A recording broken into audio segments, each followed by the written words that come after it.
Akashvani വാർത്താവീക്ഷണം. Iran Israel സംഘർഷം, സമാധാനം പ്രത്യാശിച്ച് ലോകം. തയ്യാറാക്കിയത് സി ചന്ദ്രശേഖരൻ, മാധ്യമപ്രവർത്തകൻ. അവതരണം ബിന്ദു വിനോദ്. ജൂൺ 12 ജൂതന്മാരുടെ പുണ്യഭൂമിയായ ജെറുസലേമിലെ പടിഞ്ഞാറൻ മതിലിൽ ഇസ്രായേൽ പ്രധാനമന്ത്രി ബെന്യമിൻ നെതന്യാഹു ഒരു ബൈബിൾ വാക്യം കുറിച്ചിട്ടു.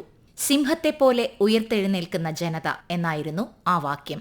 നെതന്യാഹു മതിലിൽ കുറിച്ച വാക്യം ഒരു ആക്രമണത്തിന്റെ കോഡ് ഭാഷയായിരുന്നെന്ന് വേണം പിന്നീടുണ്ടായ സംഭവ വികാസങ്ങളിൽ നിന്ന് മനസ്സിലാക്കാൻ. നെതന്യാഹുവിന്റെ കുറിപ്പ് സമൂഹമാധ്യമത്തിൽ പ്രചരിച്ച് മണിക്കൂറുകൾക്കുള്ളിൽ പുലർച്ചെ 3:30 ഇസ്രായേലിന്റെ പോർവിമാനങ്ങൾ ഇറാന്റെ ആണവ കേന്ദ്രങ്ങളടക്കമുള്ള സ്ഥലങ്ങളിൽ കടുത്ത ബോംബാക്രമണം നടത്തി. ഇറാനെതിരായ സൈനിക നടപടിക്ക് ഓപ്പറേഷൻ റൈസിംഗ് ലയൺ എന്നാണ് ഇസ്രായേൽ പേരിട്ടത്. ഇരുട്ടിന്റെ മറപറ്റി തങ്ങളെ ആക്രമിച്ച ഇസ്രായേലിനോട് പകരം വീട്ടാൻ അധികമൊന്നും ആലോചിച്ചില്ല ഇറാനും. ഓപ്പറേഷൻ ടു പ്രോമിസ് 3 എന്നു പേരിട്ട പ്രത്യാക്രമണത്തിൽ 100 കണക്കിന് ഡ്രോണുകളും മിസൈലുകളും 1500ഓളം കിലോമീറ്റർ പാഞ്ഞ് ഇസ്രായേലിന്റെ ആകാശത്തെത്തി. ഭൂരിപക്ഷത്തെയും ഇസ്രായേലിന്റെ ഇരുമ്പുമറയായ അയൺ ഡോം തകർത്തുവെങ്കിലും ചില മിസൈലുകൾ പ്രതിരോധ കവചം ഭേദിച്ച് ജനവാസ കേന്ദ്രങ്ങളിൽ നാശം വിതച്ചപ്പോൾ ഇസ്രായേലും അവരുടെ സഖ്യരാജ്യങ്ങളും പകച്ചുപോയി. തുടർന്നുള്ള ദിവസങ്ങളിൽ ഇരു രാജ്യങ്ങളും പരസ്പരം നടത്തുന്ന വ്യോമാക്രമണങ്ങൾ വലിയ രീതിയിൽ സുരക്ഷാ ഭീഷണിയാണ് ഉയർത്തിയിരിക്കുന്നത്. ഇസ്രായേലിന്റെ ആക്രമണത്തിൽ പങ്കില്ലെന്ന് US പ്രസിഡന്റ് ഡൊണാൾഡ് ട്രംപ് ആവർത്തിക്കുമ്പോഴും ഇറാൻ തെളിവുകൾ നിരത്തിയാണ് ട്രംപിന്റെ വാദം പൊളിക്കുന്നത്. ഇറാന്റെ ആണവ പദ്ധതികൾക്ക് തടയിടാൻ ശ്രമിക്കുന്ന ഡൊണാൾഡ് ട്രംപ് ഇസ്രായേലിനെ ആക്രമണത്തിന് പ്രേരിപ്പിച്ചുവെന്നാണ് ഇറാന്റെ കുറ്റപ്പെടുത്തൽ. ഇരുപക്ഷത്തും നാശം വിതച്ച് പരസ്പരം മിസൈലുകളും ഡ്രോണുകളും യുദ്ധവിമാനങ്ങളും ഉപയോഗിച്ച് നടത്തുന്ന ഇപ്പോഴത്തെ ആക്രമണം ഇറാനും ഇസ്രായേലും തമ്മിൽ പതിറ്റാണ്ടുകളായി തുടരുന്ന ബദ്ധവൈരത്തിന്റെ തുടർച്ച കൂടിയാണ്. ഇറാന്റെ ഊർജ്ജ വ്യവസായത്തെയും പ്രതിരോധ മന്ത്രാലയ ആസ്ഥാനത്തെയും ലക്ഷ്യമിട്ടാണ് ഇസ്രായേൽ ശക്തമായ ആക്രമണം നടത്തിയത്. ഇപ്പോൾ ഇറാൻ തലസ്ഥാനമായ ടെഹ്റാനിലേക്കും പടിഞ്ഞാറൻ ഇറാനിലേക്കും ആക്രമണം വ്യാപിപ്പിച്ചു. പരമോന്നത നേതാവ് ആയത്തുള്ള അലി ഖമനിയെ മാറ്റിയ ഒളിയിടവും ഇസ്രായേൽ ഉന്നം വെക്കുന്നുണ്ട്. 1970 ഈജിപ്തുമായി ഏറ്റുമുട്ടിയതിനു ശേഷം ഇസ്രായേൽ ഒരു ദേശീയ സൈന്യവുമായി നേർക്കുനേർ പോരാടുന്നത് ഇതാദ്യമാണ്. ഇറാന്റേത് പൂർണ്ണമായും സൈനിക ആക്രമണമാണ്. അതുകൊണ്ടാണ് ഇരുപക്ഷവും പ്രധാനമായും സൈനിക കേന്ദ്രങ്ങളെ ലക്ഷ്യം വെക്കുന്നത്.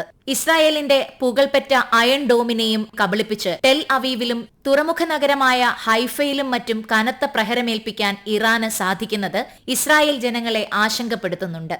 ഇസ്രായേലിന്റെ 4 പോർ വിമാനങ്ങൾ വെടിവെച്ചിട്ടു എന്നാണ് ഇറാന്റെ അവകാശവാദം. ചാരസംഘടനയായ മൊസാദിന്റെ ടെൽ അവീവിലെ ആസ്ഥാനം തകർത്തതിന്റെ ചിത്രങ്ങളും വീഡിയോകളും ഇറാൻ പുറത്തുവിട്ടെങ്കിലും ഇസ്രായേൽ അത് സ്ഥിരീകരിച്ചിട്ടില്ല.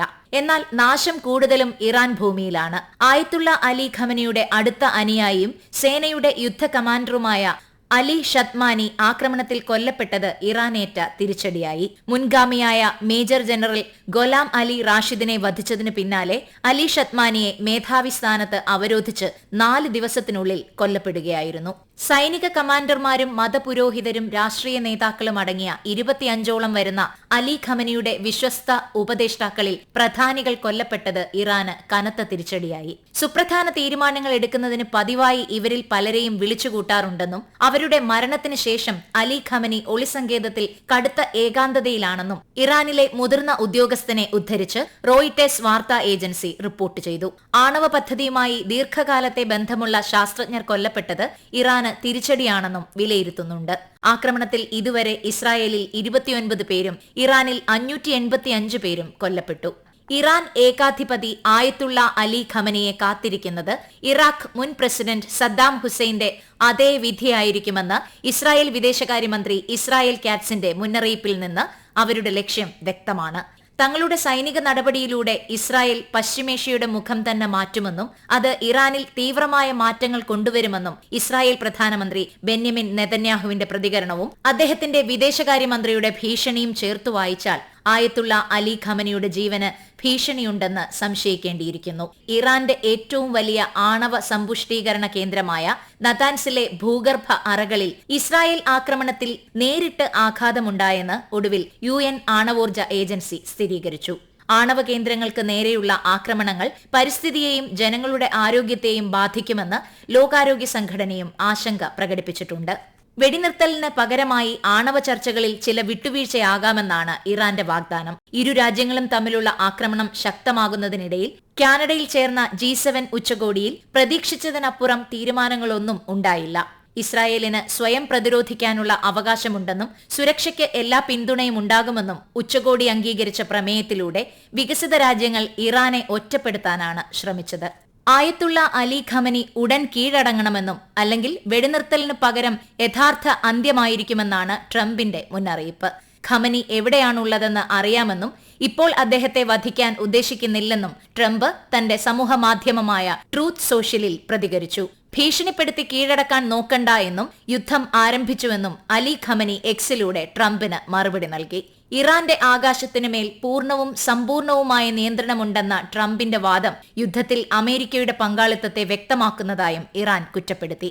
സംഘർഷങ്ങൾക്കിടെ കിഴക്കൻ മെഡിറ്ററേനിയൻ തീരത്തേക്ക് പടക്കപ്പലിനെ അയച്ചതിനു പിന്നാലെ പശ്ചിമേഷ്യയിലേക്ക് F-16, F-22 ഉൾപ്പെടെ കൂടുതൽ പോർവിമാനങ്ങൾ അമേരിക്ക വിന്യസിച്ചത് സംഘർഷത്തിൽ ഇടപെടാനൊരുങ്ങുന്നതിന്റെ സൂചനയായി റോയിറ്റേഴ്സ് ഏജൻസിയും വിലയിരുത്തുന്നു.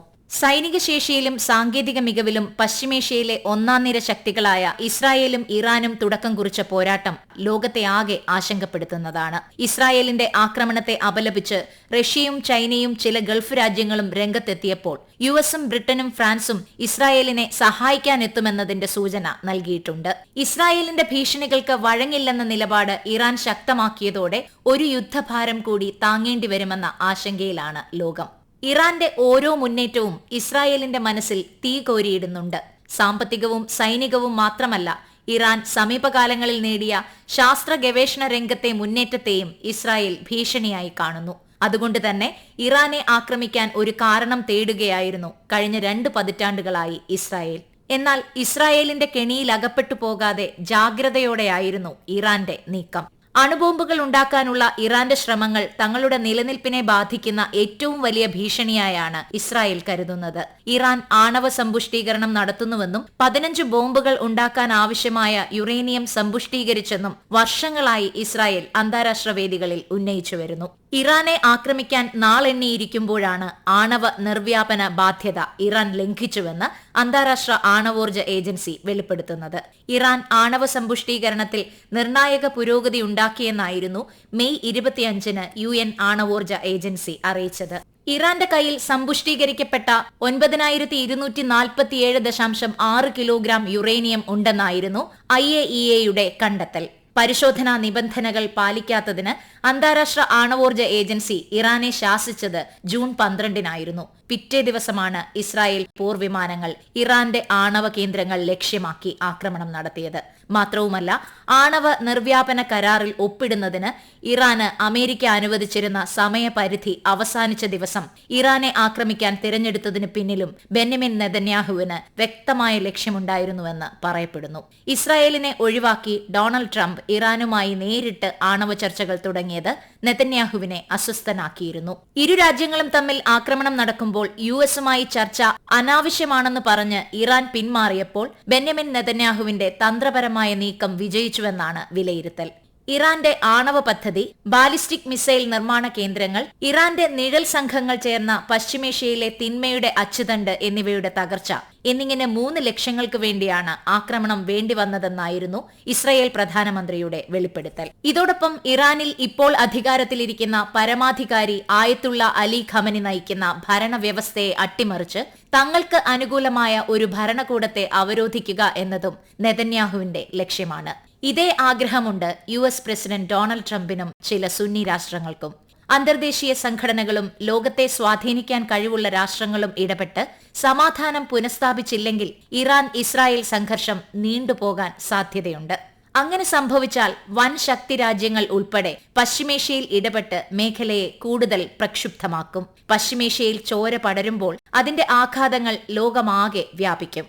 ഇറാൻ ഇസ്രായേൽ സംഘർഷം എത്രയും വേഗം അവസാനിപ്പിക്കേണ്ടത് ലോകരാഷ്ട്രങ്ങളുടെ ആവശ്യമാണ്.